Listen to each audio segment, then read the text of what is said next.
بسم الله الرحمن الرحيم. الحمد لله الذي أنزل على عبده الكتاب ولم يجعل له عوجا قيما لينذر بأسا شديدا من لدنه ويبشر المؤمنين الذين يعملون الصالحات أن لهم أجرا حسنا ماكثين فيه أبدا وينذر الذين قالوا اتخذ الله ولدا ما لهم به من علم ولا لآبائهم كبرت كلمة تخرج من أفواههم إن يقولون إلا كذبا فلعلك باخع نفسك على آثارهم إن لم يؤمنوا بهذا الحديث أسفا إنا جعلنا ما على الأرض زينة لها لنبلوهم أيهم أحسن عملا وإنا لجاعلون ما عليها صعيدا جرزا أم حسبت أن أصحاب الكهف والرقيم كانوا من آياتنا عجبا إذ أوى الفتية إلى الكهف فقالوا ربنا آتنا من لدنك رحمة وهيئ لنا من أمرنا رشدا فضربنا على آذانهم في الكهف سنين عددا ثم بعثناهم لنعلم أي الحزبين أحصى لما لبثوا أمدا نحن نقص عليك نبأهم بالحق إنهم فتية آمنوا بربهم وزدناهم هدى وربطنا على قلوبهم إذ قاموا فقالوا ربنا رب السماوات والأرض لن ندعو من دونه إلها لقد قلنا إذا شططا هؤلاء قومنا اتخذوا من دونه آلهة لولا يأتون عليهم بسلطان بين فمن أظلم ممن افترى على الله كذبا وإذ اعتزلتموهم وما يعبدون إلا الله فأووا إلى الكهف ينشر لكم ربكم من رحمته ويهيئ لكم من أمركم مرفقا وترى الشمس إذا طلعت تزاور عن كهفهم ذات اليمين وإذا غربت تقرضهم ذات الشمال وهم في فجوة منه ذلك من آيات الله من يهد الله فهو المهتد ومن يضلل فلن تجد له وليا مرشدا وتحسبهم أيقاظا وهم رقود ونقلبهم ذات اليمين وذات الشمال وكلبهم باسط ذراعيه بالوصيد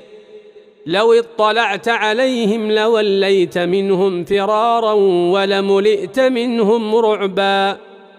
وكذلك بعثناهم ليتساءلوا بينهم قال قائل منهم كم لبثتم قالوا لبثنا يوما أو بعض يوم قالوا ربكم أعلم بما لبثتم فابعثوا أحدكم بورقكم هذه إلى المدينة فلينظر أيها أزكى طعاما فليأتكم برزق منه وليتلطف ولا يشعرن بكم أحدا إنهم إن يظهروا عليكم يرجموكم أو يعيدوكم في ملتهم ولن تفلحوا إذن أبدا وكذلك أعثرنا عليهم ليعلموا أن وعد الله حق وأن الساعة لا ريب فيها إذ يتنازعون بينهم أمرهم فقالوا ابنوا عليهم بنيانا ربهم أعلم بهم قال الذين غلبوا على أمرهم لنتخذن عليهم مسجدا سيقولون ثلاثة رابعهم كلبهم ويقولون خمسة سادسهم كلبهم رجما بالغيب ويقولون سبعة وثامنهم كلبهم قل ربي أعلم بعدتهم ما يعلمهم إلا قليل فلا تمار فيهم إلا مراء ظاهرا ولا تستفت فيهم منهم أحدا ولا تقولن لشيء إني فاعل ذلك غدا إلا أن يشاء الله واذكر ربك إذا نسيت وقل عسى أن يهديني ربي لأقرب من هذا رشدا ولبثوا في كهفهم 300 سنين وازدادوا 9 قل الله أعلم بما لبثوا له غيب السماوات والأرض أبصر به وأسمع ما لهم من دونه من ولي ولا يشرك في حكمه أحدا واتل ما أوحي إليك من كتاب ربك لا مبدل لكلماته ولن تجد من دونه ملتحدا واصبر نفسك مع الذين يدعون ربهم بالغداة والعشي يريدون وجهه ولا تعد عيناك عنهم تريد زينة الحياة الدنيا ولا تطع من أغفلنا قلبه عن ذكرنا واتبع هواه وكان أمره فرطا وقل الحق من ربكم فمن شاء فليؤمن ومن شاء فليكفر إنا أعتدنا للظالمين نارا أحاط بهم سرادقها وإن يستغيثوا يغاثوا بماء كالمهل يشوي الوجوه بئس الشراب وساءت مرتفقا إن الذين آمنوا وعملوا الصالحات إنا لا نضيع أجر من أحسن عملا أولئك لهم جنات عدن تجري من تحتهم الأنهار يحلون فيها من أساور من ذهب ويلبسون ثيابا خضرا من سندس واستبرق متكئين فيها على الأرائك نعم الثواب وحسنت مرتفقا واضرب لهم مثل الرجلين جعلنا لأحدهما جنتين من أعناب وحففناهما بنخل وجعلنا بينهما زرعا كلتا الجنتين آتت أكلها ولم تظلم منه شيئا وفجرنا خلالهما نهرا وكان له ثمر فقال لصاحبه وهو يحاوره أنا أكثر منك مالا وأعز نفرا ودخل جنته وهو ظالم لنفسه قال ما أظن أن تبيد هذه أبدا وما أظن الساعة قائمة ولئن رددت إلى ربي لأجدن خيرا منها منقلبا قال له صاحبه وهو يحاوره: أكفرت بالذي خلقك من تراب ثم من نطفة ثم سواك رجلا لكن هو الله ربي ولا أشرك بربي أحدا ولولا إذ دخلت جنتك قلت ما شاء الله لا قوة إلا بالله إن ترني أنا أقل منك مالا وولدا فعسى ربي أن يؤتيني خيرا من جنتك ويرسل عليها حسبانا من السماء فتصبح صعيدا زلقا أو يصبح ماؤها غورا فلن تستطيع له طلبا وأحيط بثمره فأصبح يقلب كفيه على ما أنفق فيها وهي خاوية على عروشها ويقول يا ليتني لم أشرك بربي أحدا ولم تكن له فئة ينصرونه من دون الله وما كان منتصرا هنالك الولاية لله الحق هو خير ثوابا وخير عقبا واضرب لهم مثل الحياة الدنيا كماء إن أنزلناه من السماء فاختلط به نبات الأرض فأصبح هشيما تذروه الرياح وكان الله على كل شيء مقتدرا المال والبنون زينة الحياة الدنيا والباقيات الصالحات خير عند ربك ثوابا وخير أملا ويوم نسير الجبال وترى الأرض بارزة وحشرناهم فلم نغادر منهم أحدا وعرضوا على ربك صفا لقد جئتمونا كما خلقناكم أول مرة بل زعمتم أن لن نجعل لكم موعدا ووضع الكتاب فترى المجرمين مشفقين مما فيه ويقولون يا ويلتنا ما لهذا الكتاب لا يغادر صغيرة ولا كبيرة إلا أحصاها ووجدوا ما عملوا حاضرا ولا يظلم ربك أحدا وإذ قلنا للملائكة اسجدوا لآدم فسجدوا إلا إبليس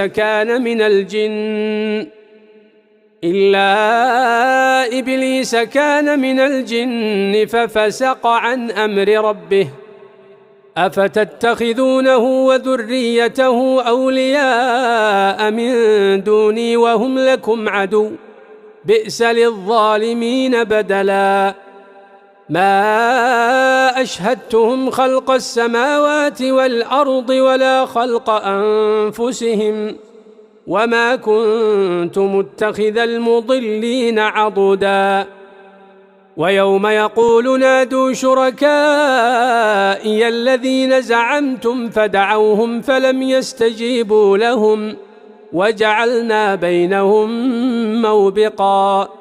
ورأى المجرمون النار فظنوا أنهم مواقعوها ولم يجدوا عنها مصرفا ولقد صرفنا في هذا القرآن للناس من كل مثل وكان الإنسان أكثر شيء جدلا وما منع الناس أن يؤمنوا إذ جاءهم الهدى ويستغفروا ربهم إلا أن تأتيهم سنة الأولين أو يأتيهم العذاب قبلا وما نرسل المرسلين إلا مبشرين ومنذرين ويجادل الذين كفروا بالباطل ليدحضوا به الحق واتخذوا آياتي وما أنذروا هزوا ومن أظلم ممن ذكر بآيات ربه فأعرض عنها ونسي ما قدمت يداه إنا جعلنا على قلوبهم أكنة أن يفقهوه وفي آذانهم وقرا وإن تدعهم إلى الهدى فلن يهتدوا إذن أبدا وربك الغفور ذو الرحمة لو يؤاخذهم بما كسبوا لعجل لهم العذاب بل لهم موعد لن يجدوا من دونه موئلا وتلك القرى أهلكناهم لما ظلموا وجعلنا لمهلكهم موعدا وإذ قال موسى لفتاه لا أبرح حتى أبلغ مجمع البحرين أو أمضي حقبا فلما بلغا مجمع بينهما نسيا حوتهما فاتخذ سبيله في البحر سربا فلما جاوزا قال لفتاه آتنا غداءنا لقد لقينا من سفرنا هذا نصبا قال أرأيت إذ أوينا إلى الصخرة فإني نسيت الحوت وما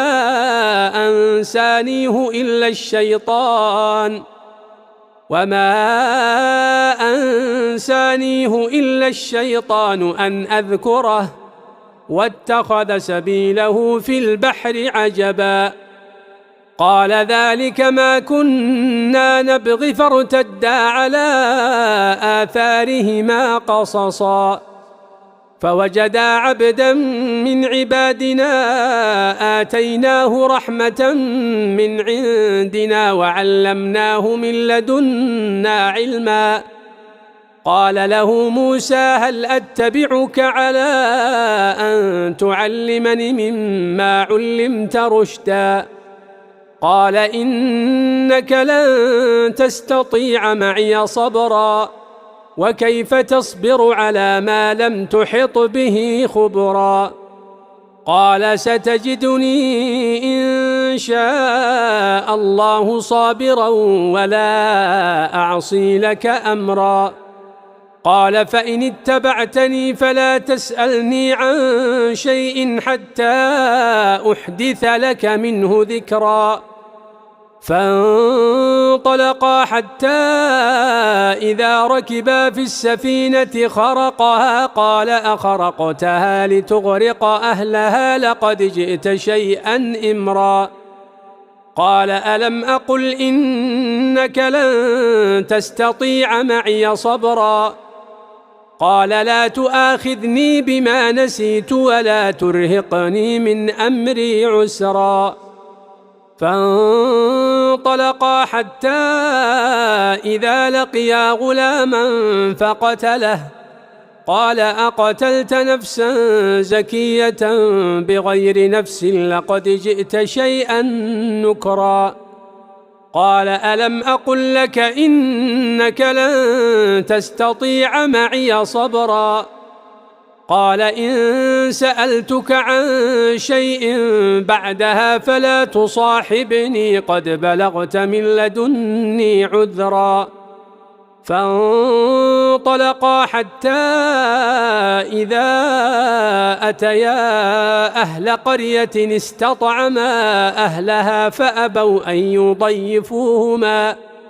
فأبوا أن يضيفوهما فوجدا فيها جدارا يريد أن ينقض فأقامه قال لو شئت لاتخذت عليه أجرا قال هذا فراق بيني وبينك سأنبئك بتأويل ما لم تستطع عليه صبرا أما السفينة فكانت لمساكين يعملون في البحر فأردت أن أعيبها وكان وراءهم ملك يأخذ كل سفينة غصبا. وأما الغلام فكان أبواه مؤمنين فخشينا أن يرهقهما طغيانا وكفرا فأردنا أن يبدلهما ربهما خيرا منه زكاة وأقرب رحما. وأما الجدار فكان لغلامين يتيمين في المدينة وكان تحته كنز لهما وكان أبوهما صالحا فأراد ربك أن يبلغا أشدهما ويستخرجا كنزهما رحمة من ربك وما فعلته عن أمري ذلك تأويل ما لم تستطع عليه صبرا. ويسألونك عن ذي القرنين قل سأتلو عليكم منه ذكرا.